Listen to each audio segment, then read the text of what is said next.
Hello, podcast listeners. We know podcasts are a great way to catch up on a program that you may have missed on KSJE, and it's provided as a free service of this radio station. But you know, KSJE is now listener-supported, and so while you enjoy this podcast, we hope that you'll also take some time to join KSJE. Become a member today. It's quite easy to do. Just go to our website at ksje.com/support and pick the level of support that best matches your budget. Thanks again for listening. Here's your podcast.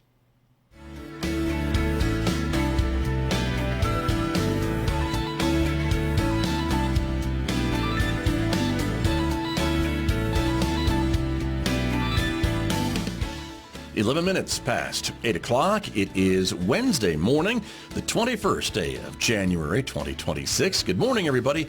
I'm Scott Michlin. Thank you for tuning in to KSJE 90.9 FM over the air right here in San Juan County, New Mexico. In Durango, Colorado, we broadcast at 103.3 FM. And if you're listening to my voice anywhere else on planet Earth, you've gone to our website to do that, ksje.com, or maybe you're listening through the new KSJE radio app. It is great to have you all with us this morning. Also with us this morning are viewers. The video of this program is streaming out live to the KSJE Facebook page and also to our YouTube channel. So welcome, everybody. So glad that you're aboard this morning and with us, because coming up, a really important discussion about A.L.I.C.E. You'll be meeting A.L.I.C.E. this morning. We'll be talking about what that acronym is all about, A.L.I.C.E., and how the San Juan United Way is working with other groups across our state to tell more people about A.L.I.C.E. and what that means for our communities and our neighbors. Stay tuned for that in the next few moments right here on KSJE this morning. Then, of course, Mick Hess is going to be here, Roving with the Arts, our weekday classical music program, a special 90-minute version today, of course, on Wednesdays. That'll take us to 9:06, starting at 9:06, I should say, and take us to 10:30, because then that is right on Four Corners, our local and regional author program. Delshri Spinner is talking with author Mike Avery this morning about his book called Mama's Boy. You'll hear that interview coming up at 10:30 today on KSJE. You can also connect with us on other forms of social media like Instagram, like Blue Sky and X, in addition to Facebook and YouTube. And if you're a podcast listener, you can find KSJE podcasts. They're available at places where you're probably already listening to podcasts. So check it out and maybe discover a new local program that you may have missed recently. Outside our studios here at KSJE, it is currently 18 degrees in Farmington. It's a sunny morning so far. We're expecting more sunshine today with a high temperature reaching about 43 degrees today. Partly cloudy overnight tonight with a low near 26. It'll be partly sunny tomorrow, a bit warmer with a high of 47 on Thursday. But take a look on Friday. Cloudy skies, 48 degrees on Friday with a 50% chance of rain or snow showers in the forecast. More chances for rain or snow Friday night into Saturday, and a 70% chance of rain or snow Saturday with a high of only 38 and an overnight low of 20 degrees before more sunshine but colder weather on Sunday with a high of only 34 degrees. I'll be back with my guest with more right after this on KSJE.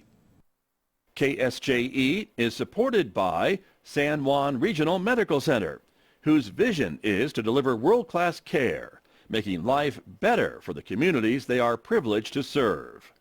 Offering a comprehensive range of inpatient, outpatient, and emergency care services so residents can live life better here. San Juan Regional Medical Center, community-owned and operated, here for you. Ready to make a difference close to home? The University of Denver Graduate School of Social Work Four Quarters program is accepting applications for the 2026-2028 Master of Social Work cohort. Classes meet Fridays in Durango, letting you keep working.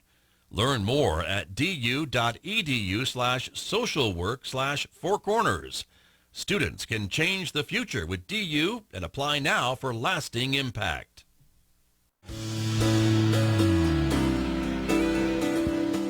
Now back to Studio A and the award-winning Scott Michlin Morning Program on KSJE.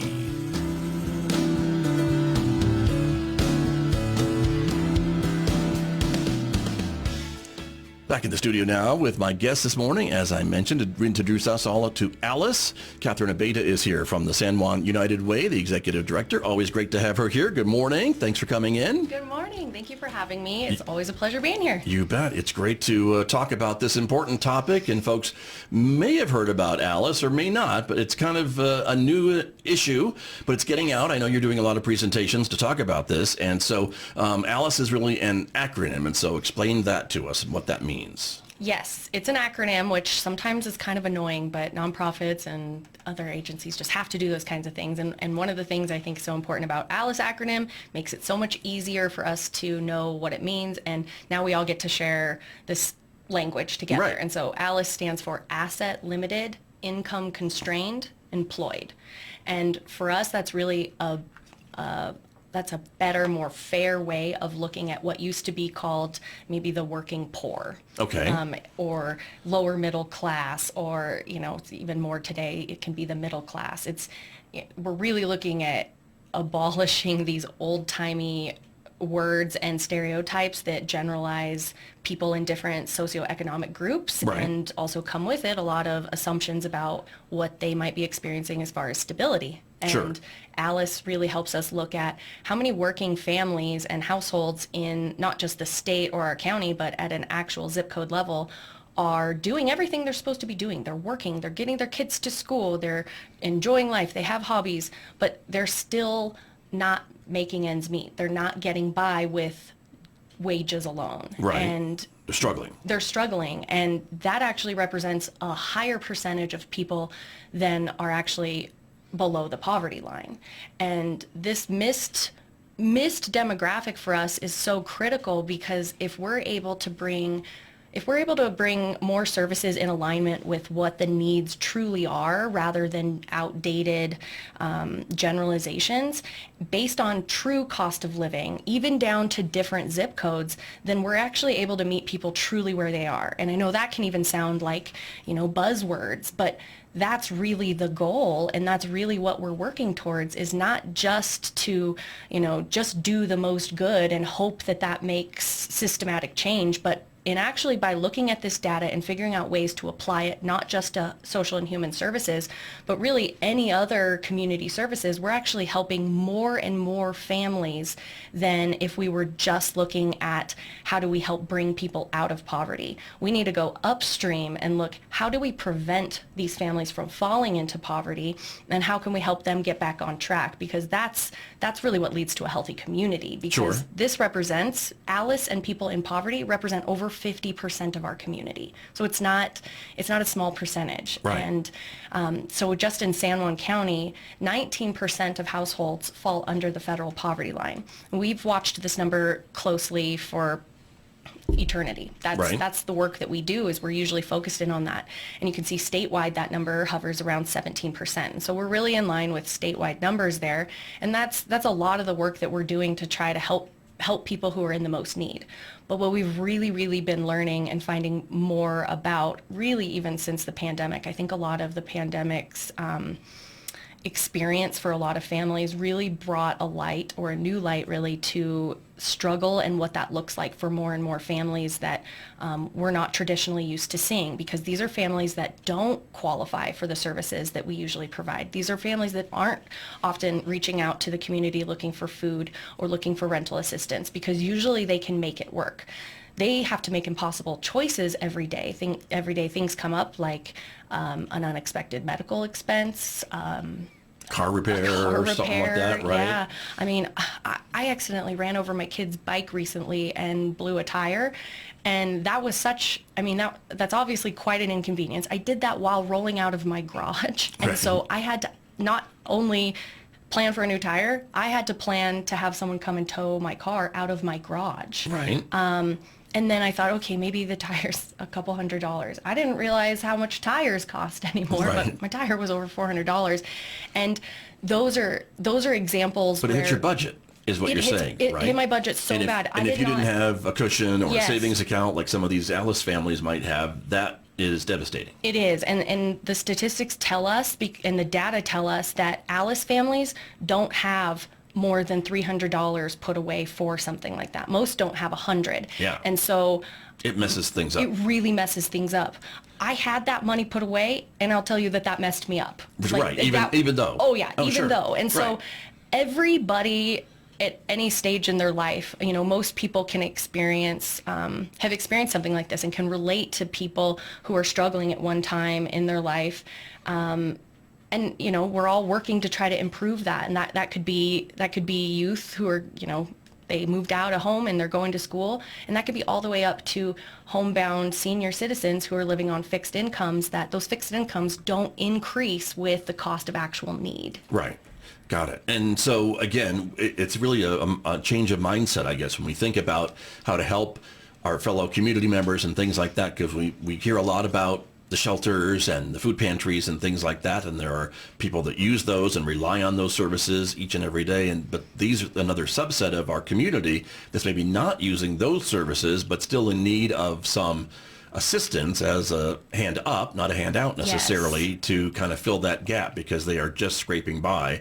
And if they have some of those unexpected expenses, that really messes up their budget. And they are, as you said at the beginning of the program, doing everything right. They're employed, mm-hmm, they're going to work, the kids are going to school, but again, maybe if there's a car problem, now the kids can't get to school or can't get to the bus stop or whatever, and so right, now the kids are missing school, and mom and dad are figuring out how they can get back to work to keep the money coming into the household, and it just kind of snowballs from there. It really does, and that is one of the reasons we're looking at changing this mindset and really, kind of going upstream with this, because it snowballs exactly like you said, and that's exactly then what we're used to reacting to in Health and Human Services, is we react and are ready to respond to those crises and emergencies.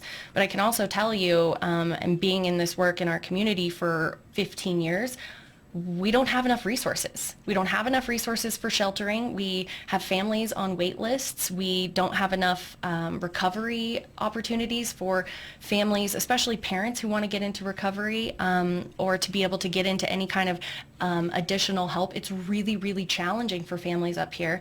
Transportation remains one of the biggest barriers for people who are not just seeking basic services like this, but also our A.L.I.C.E families. I can give you an example. We get calls every single day to our 211 line that are from callers who have tried all of the usual suspects. They've called all the resources that they hope to qualify for because of the need that they're in. Right. But their income is just too high, or there's something about it really comes down to their income right, being too high that they don't qualify. A couple of months ago, something that really stands out to me in a way that we're really shifting the way that we're able to help. And this cost us $0 except for just being there to answer the call. Sure. We got a call from a single working mother who was $500 behind on her mortgage. Now, when we take a call like that, we kind of immediately hear mortgage, and we're like, yeah, there's a few programs already that aren't going to be able to help you. A mortgage implies that you have a good enough paying job, that you were able to be qualified and approved for this, and that you have steady income. Right. There's not a lot of services that help with mortgage assistance. We're usually a lot more in the emergency rental assistance. Sure. There are some, but not many. She tried and didn't qualify. $500 wasn't her whole mortgage. She had been chipping away at that mortgage payment, and it had got down to $500. And we had let her know after we had, ran into several dead ends with her. We're like, okay, what's the problem? How come? And right. What happened? Yeah, what happened? And she let us know that a month prior, she had to cut her hours at work because she didn't have adequate childcare after school. She's a single mom, she has a young child, and she doesn't have family around here, so she didn't have trusted recommendations. And just like any mom, I totally relate. You're careful about who you let your kids be around, and it's a scary thing to initiate. And so that was something that we were able to talk to her about, help her get connected to a local program that, now that we have universal pre-K in New Mexico now. And that's something that she was able to get connected to and go back to her employer. Doesn't matter her income level for that program, right? It doesn't matter. And that's a huge way that we can support A.L.I.C.E household budgets. Right. In ways that isn't just go get another job, go work 2 full-time jobs, or get a better job. That's not the answer to this, because Alice is the backbone to our community. We need people who are working at the grocery store. We need childcare workers. We need home health aid workers. There's so many jobs that are the backbone of our community, and yet they don't make enough on wages alone. And so these are other ways that we can really bring in other support services to make that survival budget one where it doesn't need to be made up just of income alone. And so for this family, we were able to help by getting her connected to free pre-K, which was something that she wasn't paying for already, but by now putting her child in there, she's able to go back to her employer, increase her hours, talk to her mortgage company about this, and everything worked out. And it worked. And it worked. Yeah. And so that's an area where, we didn't give out a grant. We didn't refer her to another program to get into an application or some other eligibility. This is just better use of what the resources are in our community and being more strategic about it to help people in the long term. Sure. It wasn't about just finding her $500. After listening to her, $500 wasn't going to help. That would have helped this month. What about next month and the month after that? If she hadn't been connected to quality childcare, this would have continued. And so this is an opportunity for us to really help, and not just us, but really all of our partners in the community, to help look at where can we better align our programs, our eligibility, and our resources and referrals to help people access services that are going to help their whole well-being. It might not even be with us. It might not be through one of us, but it's going to be through the partnerships in our community to find the right place. And I think that's really one of the benefits of having this A.L.I.C.E, having this shared language, and having this shared real-time data set. All agencies and nonprofits and programs can start looking at this data to see what does it actually take to survive if you are a single mom of 1 child in San Juan County, or even more specific, Flora Vista, if you'd like. Right. All the way, with this data, you can actually go in and manipulate this to play it out for clients, for yourself. If they're a family of 6, if they're a family of 2, you can put those in and it will tell you what that survival budget actually is based on their zip code across the state. And that's a little bit of what we're looking at right now, right? With Yes. this graph that you provided to us about what the real costs are of living. And we always hear about, the poverty level and the poverty salary or income Yes. for people and things like that. And it's always very low. Yes. And for families of, 2, 3, 4, 5, 6, 7, it just seems like impossible to make ends meet with that number. And a lot of programs maybe will accept double poverty level or more over the poverty level, because they realize that number is kind of silly, Yes, for and lack of a better term, because it just yeah. doesn't reflect reality. And then these numbers that we're showing on the screen right now, everyone, is a little bit more realistic about here's what a family pays and what they would need to just survive. They're not going on fancy vacations. They're not No. driving around in fancy cars and things like that. But these are kind of the basic necessities that they need, and to budget, and what it costs for, I think, is this a family of 4? A family Yes. of 4. And so we're showing on the screen right now that it's about $90,000. Yes. When you add in taxes, health care, transportation, food, child care, housing, all those things, is about $90,000 a year for these folks. And that's the A.L.I.C.E families that we're talking about, I guess, right? Yeah, and most people are shocked when they hear that salary line. That's what Right. your household needs to bring in to be in that survival budget. And we have budgets that show beyond survivability, and stability is what we really want more people to get to. And stability for that family would actually be an additional $40,000. And so, it's a lot to ask for. And so we're working really hard we're trying to get the survival budget to be more considered. And one of the things that I like to bring attention to is that childcare Right. bullet on there. You can see it's really high. It's a big chunk. Yeah, it's over $20,000 a year. And New Mexico becoming the first state in the country to approve universal childcare, that chunk essentially can come out of people's budget, so that's not something that people have to pay for. And that's a way that and we weren't working in tandem with the governor's office on this. It's just, I think the data shows, Right. that we need to help more working families, and to help more working families, you got to be able to help their kiddos. And Right. So if you use that benefit. Now you're talking maybe 70,000 rather than 90,000, and that brings things a little more in line to what people are making. And we're not looking to necessarily say, okay, all of the wages need to be increased 200% to make this work. Right. There's other ways to make this work, and New Mexico just took a first humongous step in doing that.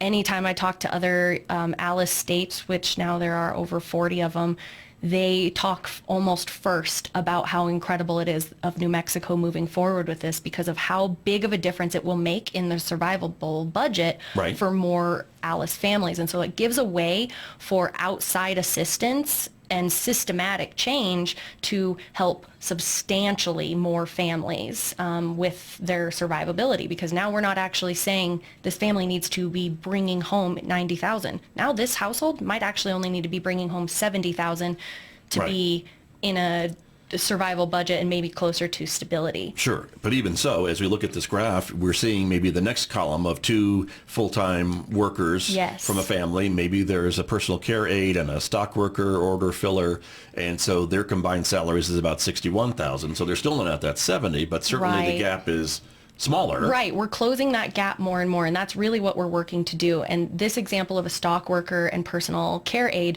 those are the 2 most common jobs in New Mexico that make under, I think that they make under $25 an hour. So $20 an hour is about the average for a lot of those jobs. And so that's our example of the 2 most common jobs in New Mexico. So if there are 2 working adults in a household, that is most likely their income if they're both working full time. And so 60,000 is quite far away from 90,000, but when we start looking at these other ways that we can help, we're really bridging that gap and bringing that closer to reality.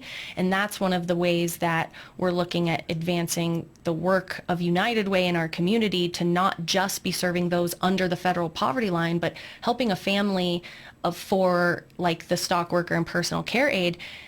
They're going to need help possibly at some point, and if they don't get it when they need it, things spiral and they tend to get worse, and that's how then we continue to end up with high percentages of people in poverty that we can't move that. And so what we're really looking to do is prevent more people from falling into that, and by doing that we'll be creating systems that are more friendly for people who are experiencing hardship, rather than stigmatizing, rather than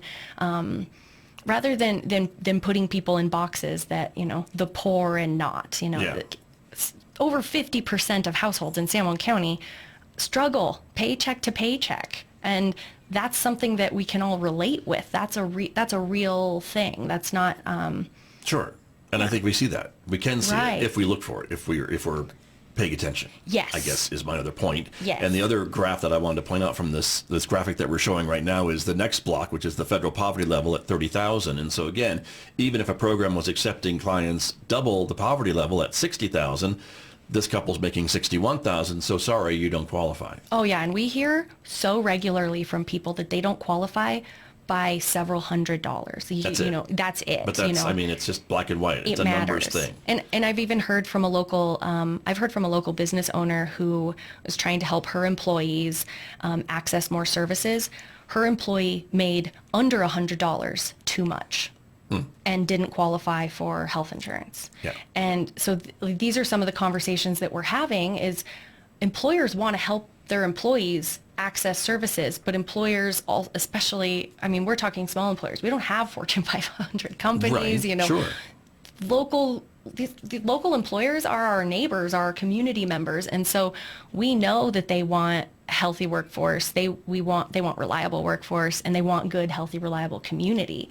And those things are all connected. And so if we can even come up on board and support by giving more of this information and finding ways that we can help support more working families, this helps the workforce immediately before something happens where, say, this employee hypothetically, couldn't work there anymore because they make just a little too much. So then they have to go find a job where they're actually making less. That's the wrong direction. We'd like to help people work more towards stability and away from just survival mode. Right. It makes sense, and this is what we're talking about. My guest this morning, Cathryn Abeyta, is here from the San Juan United Way. A reminder to our listeners, I am a proud board member of the San Juan United Way, so there's my connection to the organization there. But Cathryn and her staff have been doing a lot of work of educating all of us in the community about A.L.I.C.E. and these individuals and families that we are talking about. And this is something that's being talked about statewide as well, about these families in New Mexico. And so as you go around and talk to people, is the idea then to try to get more,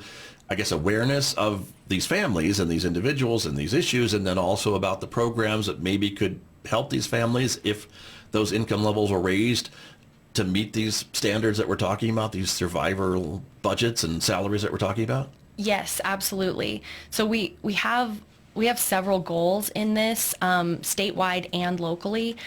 A big one is education. The more people are aware of this, the more people know, I think the fewer people that will get missed, and the more that we can advocate on behalf of A.L.I.C.E. households and the true barriers that they're facing, I think that we can get more and more agreement and alignment with agencies that have the ability to change their eligibility requirements, or they have room to consider expanding those criteria to maybe include some of those families that wouldn't traditionally qualify, but now that we're considering what it actually costs, there's no reason for them not to. And so that takes me to my next point of furthering up the ladder of advocacy is some funds are limited in their eligibility manipulation or adjustments because they're preset. They might be preset by the state, they might be preset by the federal government.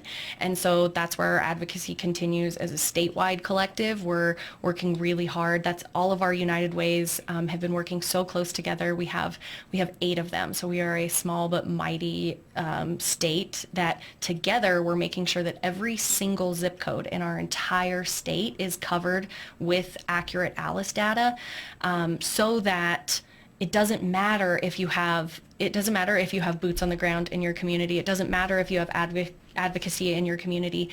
Our entire state's going to get the same coverage, and we're going to make sure that we can advocate at the state level for any opportunity to make funding choices that align with more families, so that we really could fill more of those gaps. We're not looking to take money away from anti-poverty programs. We're looking to add to that. We're looking to say, how can we help in the ways that we already have been, and then expanding it. And so using this data to do that, but we're also working on empowering our nonprofits, our governments, schools, any organization, even our small businesses in chamber, on using this information and data for their own grants, for their own clients' benefits, for their own customers' benefits. This information isn't just how many people in our community live below of poverty level or a certain income level. This data expands so far out. We can tell you how many people utilize SNAP in a zip code. We can tell you how many people in our county are how many households are headed by a single female. That to me is a really really interesting statistic. When just recently in the government shutdown, we had kind of that scary touch and go with SNAP for a while, right. And there was a lot of learning about that. And one of the things that we learned in San Juan County is there's over 36,000 people who utilize SNAP, but also our A.L.I.C.E. data tells us only about 53% of people who live under the federal poverty line utilize SNAP. And so that tells us that there's a gap in people who are not being able, either choosing not to access it or can't access that. But based on their income alone, they could and probably should, right. Because this kind of help is quality help and substantial to helping out a survival budget.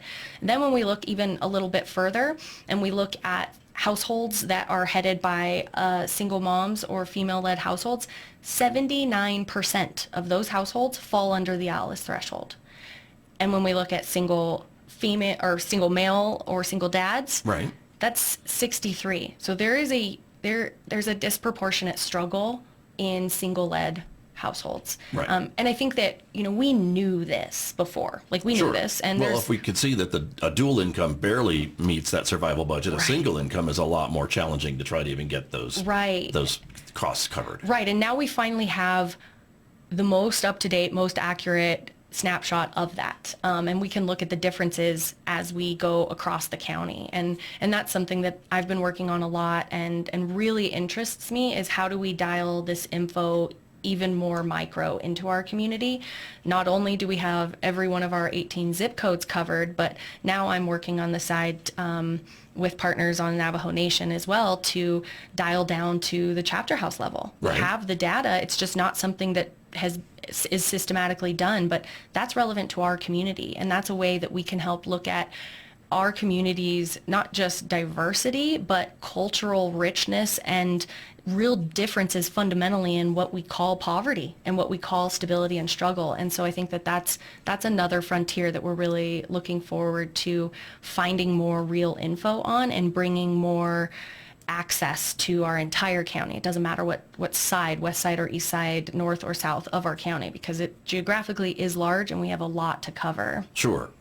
And what you're talking about too, I think, is repeated then across our state in even wealthier communities. I'm thinking like Los Alamos and Santa Fe, some of the wealthiest counties in the nation, and they still have A.L.I.C.E. families, A.L.I.C.E. single parents, A.L.I.C.E. Moms and dads with kids that are struggling as well to meet that survivability budget in those communities. It's true, and one thing that we can see with the data is that it almost doesn't matter where you're at in the state. Those numbers are striking, and we can. Los Alamos, for instance, that's the most wealthiest county and community that we have in the state, right, per capita. It's dense. They're small still county, small tiny geographic area, right? But the highest incomes, and so when we look at a state map, it looks like Los Alamos is doing so well. But when we look in at the data, there are definitely people who are living under federal poverty line. There are definitely a bunch of A.L.I.C.E. families.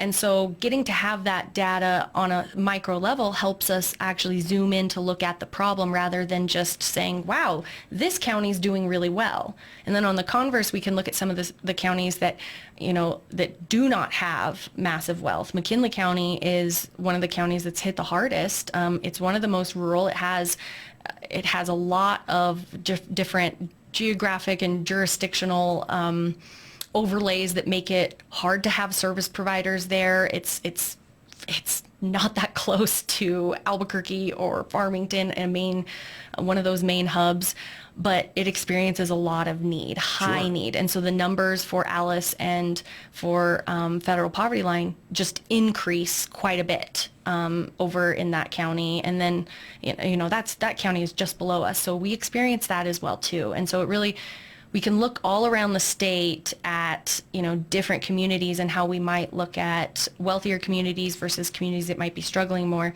And it doesn't matter where you look, A.L.I.C.E. is everywhere. And A.L.I.C.E. is the fastest growing demographic in every single community. So we have to be paying attention. And within New Mexico, the fastest growing A.L.I.C.E. demographic are senior citizens. And so that's a big concern too, right, is we're not ready for that. We need to expand and adapt and be ready for that. That's more and more of our elderly and aging population cannot afford to meet their basic needs. Most of them are on a fixed income that they don't have an opportunity to change that for themselves. And so they're struggling. They're going without. They're right, skipping meals so that they can make it last longer. And these are the kinds of stories and examples of things where we're saying this can't happen. We can't wait for something more extreme or a larger crisis to happen for these families before we can say you're now eligible for help. Right. Very true.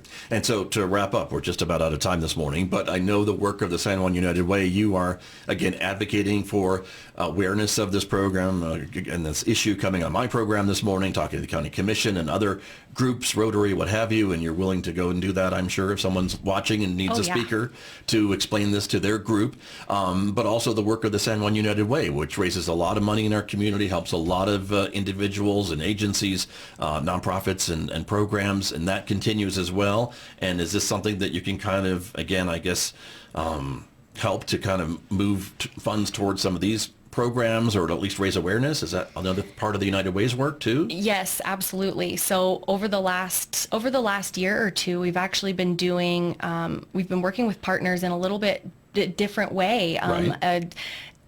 Not as how we traditionally have been. We used to raise money and then grant it out to the agencies, and those member agencies, though, there was a limit. Yeah, there was a limit, and it was a specific few, and they all do incredible things in the community. Right. Like, not a bad one in the bunch. And so we would divvy out the money among them, and then we would sort of take credit for helping in almost every sector of social services.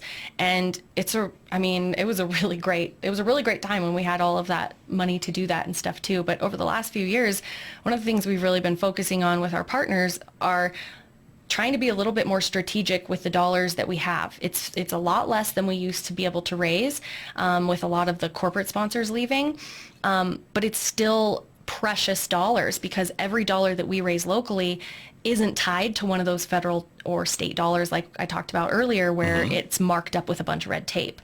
So we've been moving more strategically to work with our partners to say, okay, maybe we only have a few $1,000s to give out on this issue, but this is what we're seeing, or these are the repeated calls we're getting, or the dead ends or the barriers. This feels aligned with what you are already doing. Is there anything you can do to help smooth this or to fill this gap? And we've been getting an incredible response and incredible outcomes from that. And so what we're actually, our next phase is we'll be doing another basic needs grant in the next coming months. It'll be announced either late February or early March. And we'll be looking for agencies to apply that actually will be fitting into more A.L.I.C.E categories. What we want to work with agencies on is how could you take the services you're already providing and expand your eligibility with a little bit of funding to serve those A.L.I.C.E households that traditionally slip through the cracks until they finally do qualify.